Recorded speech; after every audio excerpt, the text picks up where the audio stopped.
오늘 읽은 말씀에 근거해서 기도를 통해 일하시는 하나님이라고 하는 제목으로 말씀드리겠습니다. 요한계시록은 무시무시한 책이 아니고 또 미래의 종말에 이루어질 내용만을 다루는 책이 아니라 우리에게 참으로 위로를 주고 또 우리가 어떻게 기도해야 하는가라고 하는 부분에 대해서 아주 분명하게 우리에게 알려주는 책입니다. 그리고 요한계시록에는 찬양도 많이 나오죠. 그래서 기도와 찬양을 배울 수 있는 참 중요한 책이 바로 요한계시록이라 할 수 있습니다. 기도와 관련해서 생각을 해보면 요한계시록은 하늘과 땅이 참으로 밀접하게 연관되어 있다라고 하는 것을 우리에게 잘 보여줍니다. 요한계시록의 구조를 보면 하늘과 땅이 교차되어 등장합니다. 하늘의 장면이 있으면 땅의 장면이 있고 또 하늘의 장면으로 이어지고 땅의 장면, 이와 같이 하늘과 땅의 교차 구조가 요한계시록의 아주 중요한 특징 중에 하나입니다. 그러면 그런 구조를 띠는 이유가 뭘까요? 하늘과 땅이 밀접하게 연관되어 있다는 것입니다. 이 땅에 일어나는 많은 일들이 또 심판 시리즈가 바로 하나님의 놀라운 계획 가운데서 일어나고 있다라고 하는 것을 보여줄 뿐만 아니라 이러한 하나님의 일하심이 가능한 이러한 일하심 가운데 두드러지게 등장하는 모습 중에 하나가, 장면 중에 하나가 바로 이 땅에서 기도하는 성도들의 모습입니다. 하나님 홀로 하나님께서 계획하신 일을 펼쳐가지 않으시고 우리 성도들의 기도를 통해서 하나님께서 일하신다라고 하는 것을 아주 분명하게 보여주고 있습니다. 오늘 우리가 읽었던 이 본문 또한 그러합니다. 우리 성도들의 기도가 향처럼 하나님 앞에 올려드려지는 그 같은 내용이 기록되어 있습니다. 요한계시록 8장 3절 4절에도 보면 천사들이 성도들의 기도를 하나님께 올려드리는 그 같은 장면이 소개되고 있습니다. 이 땅을 심판하시는 일에, 이 땅에 하나님의 공의를 세우시는 그 일에 하나님께서 성도의 기도를 사용하신다라고 하는 것이죠. 우리가 구약 성경을 보아도 하나님께서 이스라엘을 심판하시고자 하실 때 비를 내리지 않으셨습니다. 이 땅에 그 땅에 비가 오게 하지 않으심으로 말미암아 기근이 들게 하시고 가뭄이 들게 하시고 많은 사람들이 고통을 당하게 하십니다. 이 일은 하나님 홀로 행하셔도 되지만 하나님께서 그가 보내신 이 선지자 엘리야를 통해서 그와 같은 일을 행하십니다. 우리와 성정이 똑같은 엘리야이지만 그가 기도했을 때 3년 반 동안 비가 오지 않았습니다.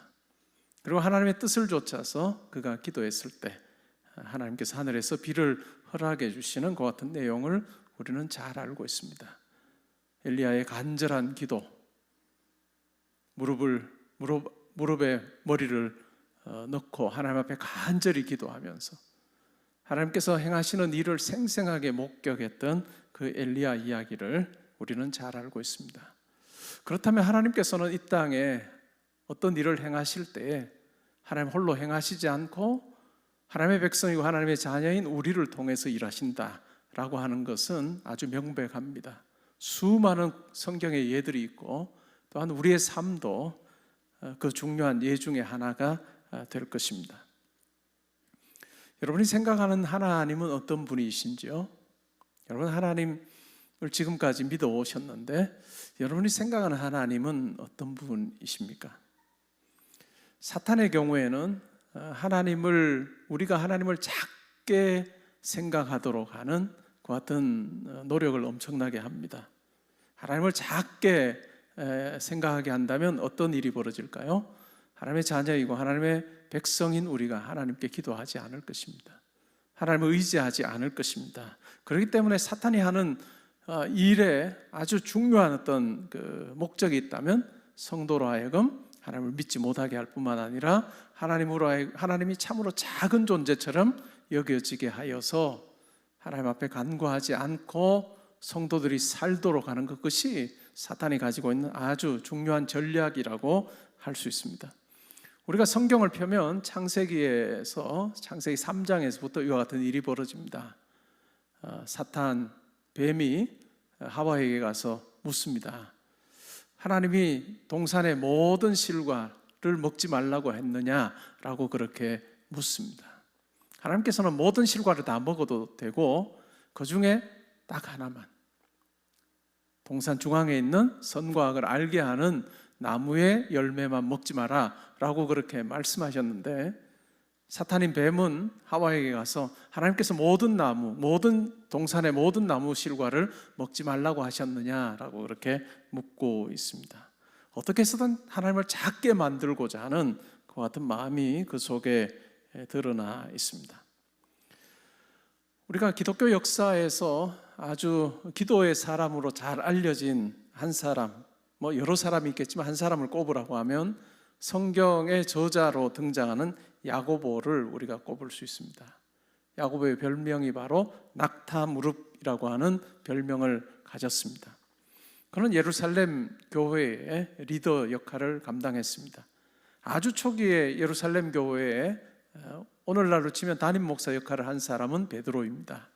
그러나 베드로가 순회 선교를 하거나 아니면 베드로가 이방인에 대해서 좀 우호적인 그런 고넬료 사건을 통해서 우호적인 입장을 가지게 됩니다.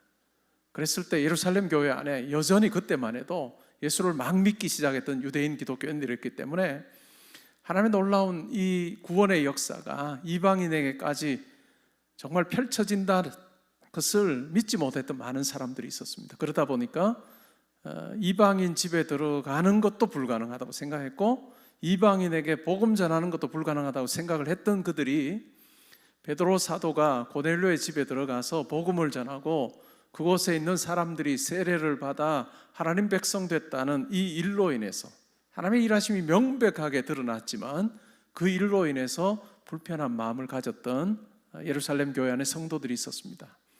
아주 극단적인 유대 선민의식을 가지고 있었던 사람들이 있었습니다. 아마 그와 같은 사람들로 인해서 베드로가 담임 목사, 오늘날로 치면 담임 목사 자리에서 내려와서 그 뒤를 이어서 그 역할을 감당하게 된 사람이 바로 야고보입니다. 예수님의 동생 야고보이죠. 이 야고보가 야고보서를 썼습니다. 야고보서를 우리는 흔히 믿음과 행함의 관계를 설명하는 아주 중요한 책이라고 우리가 그렇게 생각을 합니다. 그러나 이 야고보서는 성경의 다른 어떤 책보다도 기도에 대해서 많이 강조하고 있습니다. 그리고 야고보가 기도를 강조할 수 있었던 근거에 대해서 설명하는데 야고보 1장 16절 17절에 보면 이렇게 말합니다. 내 사랑하는 형제들아 속지 말라. 온갖 좋은 은사와 온전한 선물이 다 위로부터 빛들의 아버지께로부터 내려오나니 그는 변함도 없으시고 회전하는 그림자도 없으시니라 라고 그렇게 이야기하고 있습니다. 형제들아 속지 말아라. 좋은 은사와 온전한 선물이 다 위로부터 하나님 아버지께로부터 온다라고 그렇게 아주 분명하게 설명하고 있습니다. 그러기에 이와 같은 생각을 가지고 있었던 야고보는 기도에 대해서 아주 많이 강조합니다. 그리고 그는 말로만 한 것이 아니라 낙타무릎, 아주 딱딱한 낙타무릎처럼 그가 기도의 자리에서 하나님 앞에 얼마나 엎드렸든지 그의 무릎도 또한 낙타무릎처럼 되었다라고 해서 그를 우리가 낙타무릎의 사람이라고 그렇게 부릅니다. 좋으신 하나님, 풍성하신 하나님, 나에게 좋은 것 주기를 원하시는 하나님이다 라고 하는 그것에 대해서 아주 삶으로 보여주고 우리에게 교훈을 주고 있습니다. 우리 삶에서도 마찬가지일 것입니다. 여러분 어떤 형편과 처지에 있게 될 때 때로는 그것이 좋지 않은 상황일 때 사탄 마귀는 여러분들로 하여금 하나님께 기도해봐야 아무 소용없어. 하나님 참으로 작은 분이야. 너에게 도울 수 있는 것이 없어 라고 우리에게 이야기할지 모릅니다. 상황은 커 보이고 하나님은 작아 보이는 그 상황으로 우리를 계속해서 우리를 몰아넣을 수도 있습니다. 그러나 우리가 그와 같은 사탄의 계략에 속지 말고 말씀에 근거해서 하나님을 바라보고 하나님 앞에 기도해야 할 것입니다. 야고보서 5장 13절부터 17절에 보면 댁으로 돌아가셔서 한번 읽어보시면 좋을 것 같은데요. 이렇게 권면합니다. 고난당하는 자들이 있느냐? 기도하라. 즐거워하는 자가 있느냐?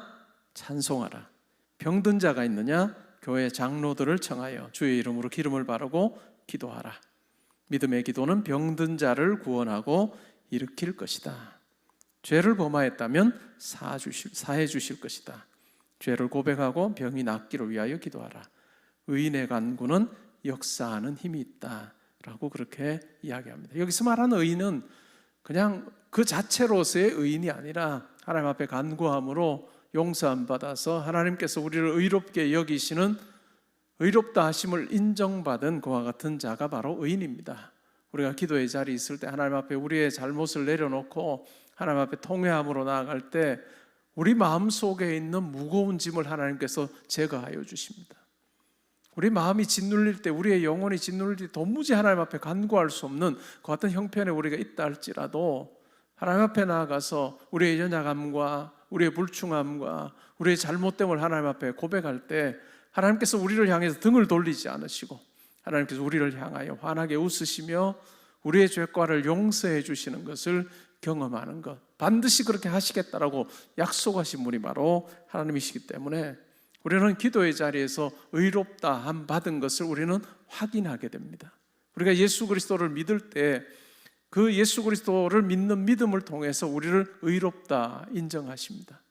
그리고 의롭다 인정받고 칭함받은 우리라 할지라도 우리의 삶의 자리에서 하나님하고 무관한 삶을 살 때 하나님과의 관계가 우리는 끊어질 수도 있습니다. 하나님께서는 우리를 그렇게 생각하지 않으셔도 우리와 하나님과의 관계가 멀어지고 하나님하고 소원하게 되는 그와 같은 일들이 일어날 수 있습니다. 그러나 우리가 하나님 앞에 기도함으로 나아가 우리의 잘못을 아뢰고 하나님의 은혜를 구하고 긍휼을 구할 때 하나님께서는 우리의 손을 잡아주시고 우리를 새롭게 하시는 놀라운 은혜를 우리에게 허락해 주십니다. 그럴 때 우리의 심령이 새로워집니다. 우리가 하나님으로부터 용서함 받았을 때 그 말할 수 없는 감격을 우리를 하여금 경험하게 하시고 그 위에 우리가 하나님 앞에 간구하며 기도하며 나아갈 때 하나님께서 하나님의 뜻을 이루시는 놀라운 역사들을 행하신다는 것을 우리는 기억할 필요가 있습니다. 그렇기 때문에 우리의 기도에서 필수적인 것이 바로 하나님 앞에 회개하는 것입니다. 하나님 앞에 회개하는 것은 그냥 예배 때 하는 통상적인 하나의 어떤 과정, 절차가 아니라 우리가 하나님 앞에 우리의 삶을 돌아보며 하나님 앞에 부족했음을 또 불충했음을 하나님의 명령에 순종하지 않았음을 아뢰일 때 하나님께서 우리 가운데 오셔서 새롭게 하시고 또한 그것을 통해서 하나님께서 우리 가운데 일하실 것에 대한 약속을 하시고 마침내 이루시는 것을 우리로 하여금 경험하게 하십니다. 예수님께서 누가복음 18장 1절에서 항상 기도하고 낙심하지 말아야 된다라고 그렇게 제자들에게 말씀해 주십니다. 그러면서 한 비유를 말씀해 주십니다. 어떤 도시에 하나님을 두려워하지 않고 사람을 무시하는 재판장이 있었습니다. 같은 도시에 과부가 있었는데 이 재판장에 가서 그 원수에 대한 원한을 풀어달라고 그렇게 간청합니다. 근데 사람을 무시하고 하나님을 두려워하지 않는 재판장이었기 때문에 당연히 그가 보기에는 아무 힘도 없는 이 과부의 이야기를 들어주지 않습니다. 거절합니다.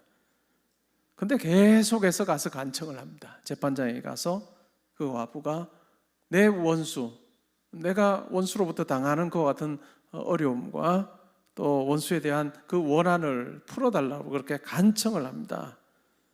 그러자 이 재판장이 이렇게 생각을 합니다. 이 과부가 나를 이렇게 번거롭게 하니 내가 이 원한을 풀어줘야 되겠다. 그렇지 않으면 늘 와서 나를 괴롭힐 것이니 내가 이 괴롭힘을 더 이상 당하지 않아야 되겠다라고 그렇게 마음을 먹고 과부의 원한을 풀어줍니다. 그러면서 예수님께서 이렇게 말씀합니다. 하물며. 성경에서 하물며가 나오면 동그라미를 쳐야 됩니다. 하물며. 이렇게 하나님을 두려워하지 않고 사람을 멸시하는 이와 같은 재판장도 이 과부가 와서 끊임없이 간청할 때 그 간청을 들어줬는데 하물며 하나님 아버지께서는 우리를 위해서 자기 아들을 내어주시고 모든 것을 우리를 위해서 주신 그 하나님께서 우리가 드리는 기도를 듣지 않으시겠느냐. 하나님께 밤낮 부르짖는 우리의 기도와 또한 하나님의 뜻이 땅 가운데 펼쳐지기를 원하는 그와 같은 그 공의를 원하는 그와 같은 기도를 하나님께서 들어주지 않으시겠느냐라고 그렇게 예수님께서 말씀해 주셨습니다.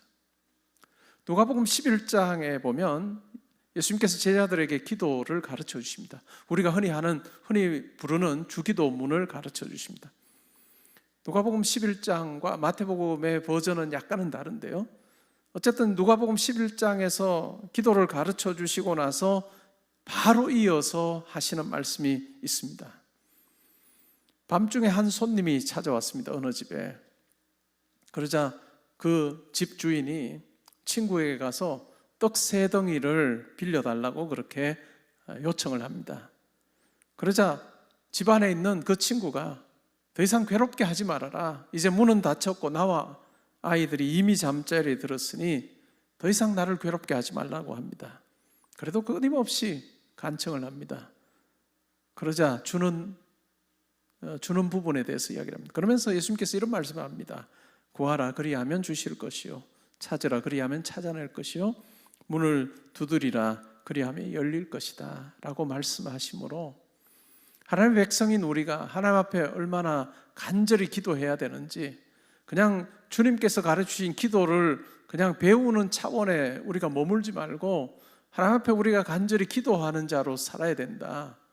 우리의 삶의 원천이 이 땅에 나를 둘러싸고 있는 환경의 어떤 요인이 아니라 하늘로부터 주어진다는 것을 우리가 기억하며 살아야 된다. 그렇기 때문에 우리는 하나님 앞에 간구하는 자로 평생을 살아야 함에 대해서 예수님께서 말씀해 주십니다. 그런데 이 하나님의 응답은 우리의 생각을 뛰어넘어 역사하시는 경우가 많습니다. 우리가 기도할 때 때로는 현재 일만 놓고 기도하는 경우가 있습니다. 지금 내가 당면한 어떤 일만 놓고 우리가 기도하는 경우도 많습니다. 그러나 우리가 성경이 가르쳐주는 기도를 보면 우리의 현재일 뿐만 아니라 우리의 미래를 놓고도 우리는 기도해야 할 필요가 있습니다. 내가 내 눈에 보이는 그 어떤 상황을 놓고 필요를 놓고 하는 기도뿐만 아니라 우리의 일생 전체를 놓고 기도해야 하고, 또 우리 자녀들을 위해서도 기도해야 하고, 또 우리가 얼굴을 보지 못할 우리 후손들을 위해서도 기도해야 하고, 또 우리 교회를 위해서 기도할 때도 현재의 교회가 애써서 일하는 그런 어떤 사역하는 그러한 일들을 놓고도 우리가 기도해야 되지만, 때로는 우리가 이 세상을 떠났을 때에 이 땅에 여전히 존재하게 될 그 교회를 위해서, 개포동 교회를 위해서 기도하고 한국 교회를 위해서 기도하는 그 일을 우리가 감당해야 할 것입니다. 우리가 살다 보면 그런 이야기하는 성도님들이 있습니다. 내가 이 정도 살 수 있는 것은 나를 위해서 기도해 주셨던, 나를 위해서 새벽이면 기도하시고 밤에 기도해 주셨던 내 아버지, 내 어머니 그 기도 덕분에 제가 지금 살고 있는 것 같습니다 라고 그렇게 이야기하는 성도님들이 있습니다.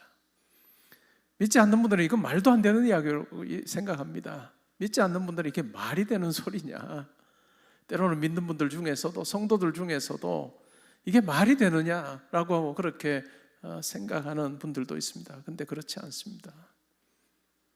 우리의 생각에 10년 뒤, 20년 뒤, 30년 뒤는 불확실한 미래입니다.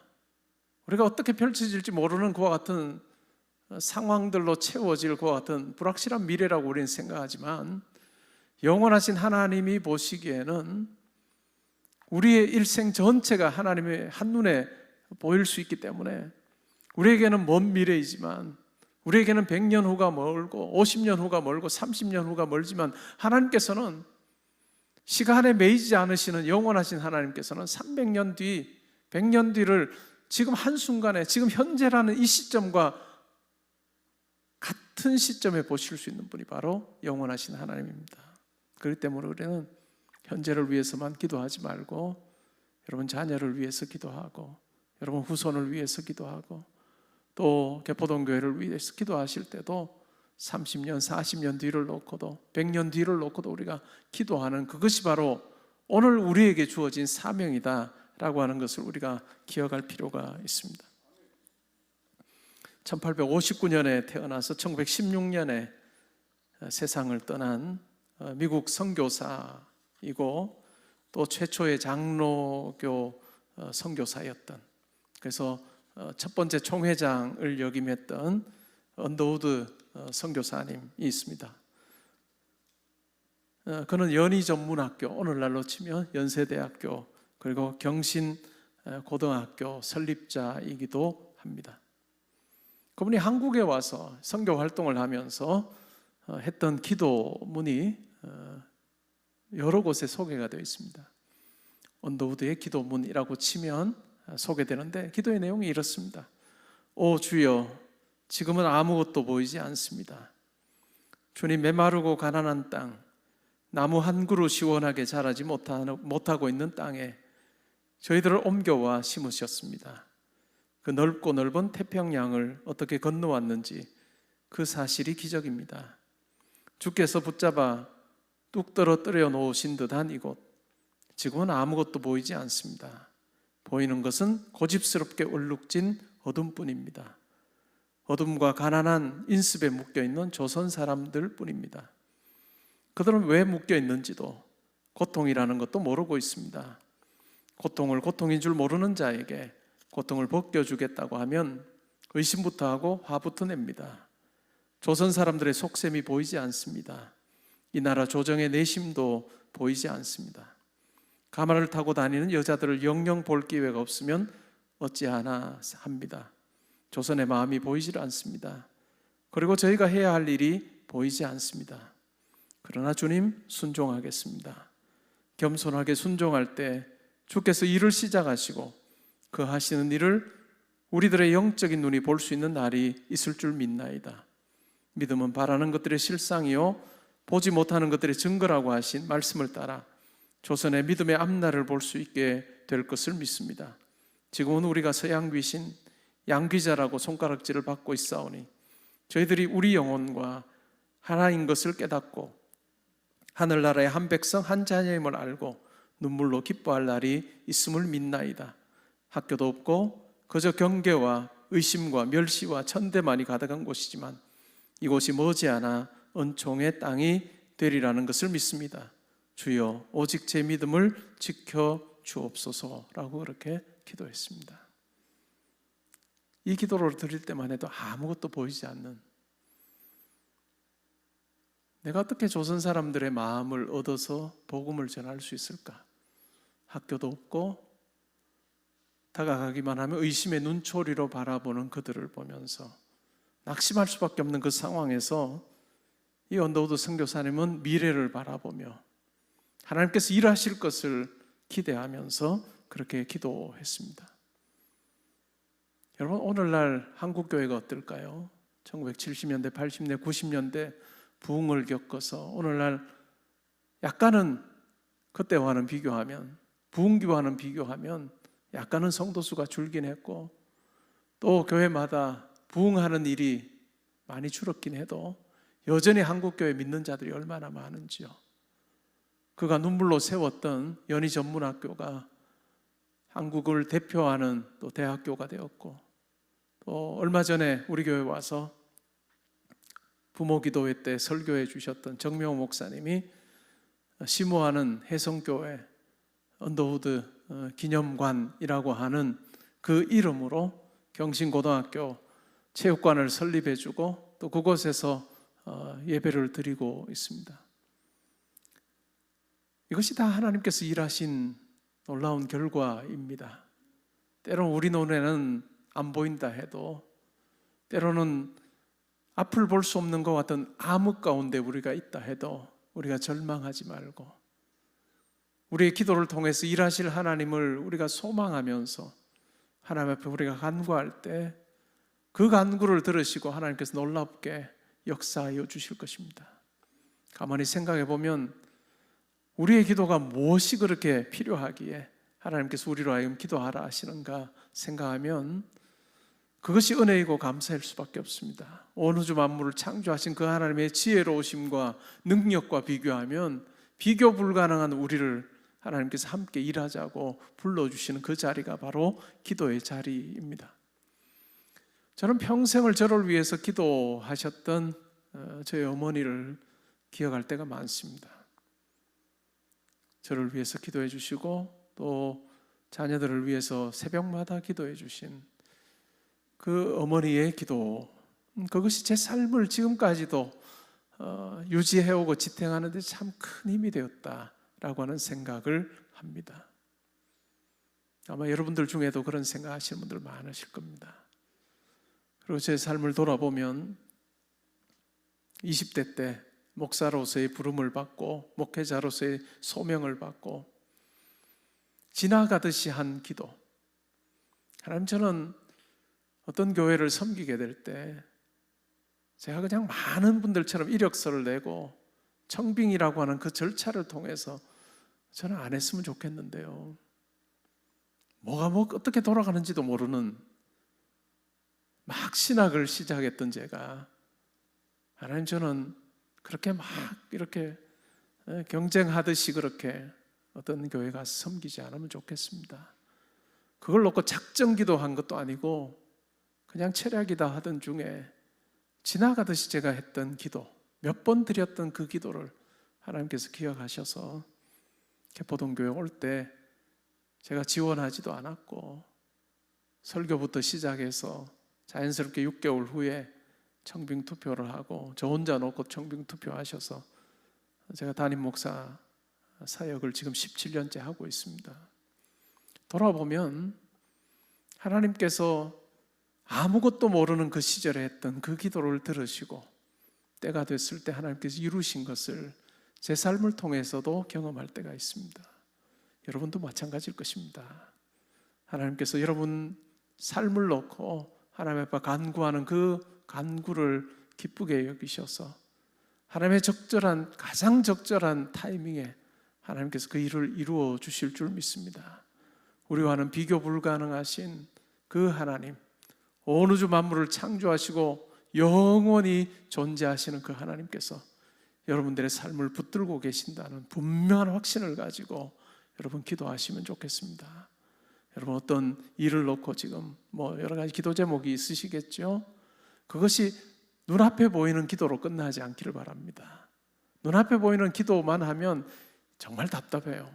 과연 이 일이 이루어질까 이루어지지 않을까 참 답답합니다. 그러나 조금만 멀리 놓고 한번 기도해 보시겠습니까? 여러분 자녀를 위해서 기도할 때도 자녀들의 훨씬 조금 더 먼 미래를 놓고도 기도하면 좋을 것 같아요. 지금 막 공부를 열심히 해서 이제 대학 가야 되는 그 자녀를 놓고 기도하시면서 건강하게 잘 공부할 수 있겠다라는 그 기도도 하지만 그 아이들이 한 30년, 20년, 30년 지났을 때 그 모습을 여러분들이 떠올리면서 정말 예수 잘 믿는 아이로, 예수 잘 믿는 성도로 교회도 잘 섬기고 하나님도 잘 섬기고 많은 사람들에게 정말 사랑을 나누고 평강을 나누어 주는 참 멋진 그런 삶 살게 해달라고 여러분 기도하시면 좋을 것 같아요. 그럴 때 하나님께서 그들의 삶에 함께 하셔서 그렇게 역사하실 것입니다. 사업을 놓고 기도하십니까? 하나님 이 일이 잘 되게 해주십시오. 하나님 만나는 사람들과의 복의 형통함을 주십시오 라고 그렇게 기도하는 분들도 교회 가운데 많습니다. 그 기도도 하시고 조금 더 멀리 하나님 제 삶을 통해서 하나님을 참 기쁘시게 해드리길 원합니다. 제가 하는 일을 통해서도 하나님을 많이 섬길 수 있는 자로 제가 살기를 소원하오니 하나님 저의 삶 가운데 함께 해주십시오 라고 하는 조금 멀리 내다보는 기도도 여러분 한번 해보시기 바랍니다. 그럴 때 하나님께서 그 기도를 들으실 거예요. 저의 기도를 들으셔서 역사하셨던 것처럼 하나님께서 그 기도를 들으시고 하나님의 가장 적절한 때에 여러분의 그 기도가 제가 항상 드리는 말처럼 여러분들이 구하거나 생각하거나 바라는 것보다 더 넘치도록 채워주시는 하나님으로 여러분 가운데 함께 하실 것입니다. 우리 청년들의 경우에 결혼을 놓고 기도하는 우리 청년들이 있습니다. 그것 놓고 기도하시고 그것과 더불어서 기도하시면 좋게. 하나님 제가 정말 아름다운 가정이 이루어 저에게 주신 자녀를 믿음으로 잘 양육할 수 있게 해주십시오. 그래서 정말 아름다운 믿음의 가문 이루기를 원합니다. 믿지 않는 분들이 생각하면 그 말도 안 되는 결혼부터 해야지 라고 할지 몰라도 아니에요. 우리의 기도를 들으시고 하나님께 참으로 아름답게 역사하시는 분이시다 하는 분명한 확신 가지고 눈앞에 보이는 기도만이 아니라 조금 더 멀리 하나님 앞에 기도하는 그러한 시간들을 가져보시면 좋을 것 같습니다. 저는 이제 기도할 때 그런 기도를 합니다. 제가 학교로는 이제 7년 조금 더 남았습니다. 학교에서 가르칠 날이. 그리고 개포동교회 담임 목사는 지금의 헌법으로 하면 만 71세 제가 생일 되기 전날까지 제가 할 수 있는데 한 13년 정도 남은 것 같아요. 저는 그 이유를 놓고 기도합니다. 하나님 참 멋지게 은퇴하게 해주십시오. 은퇴하면서 한국교회 안에 있는 이런저런 어떤 모습들 우리가 보게 되는데 그런 모습으로 은퇴하지 않고 정말 교회와 제가 정말 기쁘게 그렇게 서로 그렇게 은퇴하고 교회도 또 축복하는 그런 관계가 되기를 소원합니다 하는 그 일을 놓고 저는 오래전부터 기도하고 있습니다. 여러분 미래를 놓고 기도하시고 또 마지막 호흡하는 그 순간까지 하나님께서 붙들어 주시기를 기도할 때 하나님께서 여러분 가정을 또 여러분 이 땅에서의 삶을 또 우리 교회를 붙들어 주셔서 하나님 안에서 참 아름다운 모습으로 세워지게 하시고 또 하나님 주시는 기쁨 누리게 하여 주실 줄 믿습니다. 우리를 위해서 모든 것 내어주신 하나님께서 아끼지 않으시고 여러분의 삶 가운데 함께 하신다는 확신 가지고 우리가 찬양하고 기도하는 시간 가지면 좋겠습니다.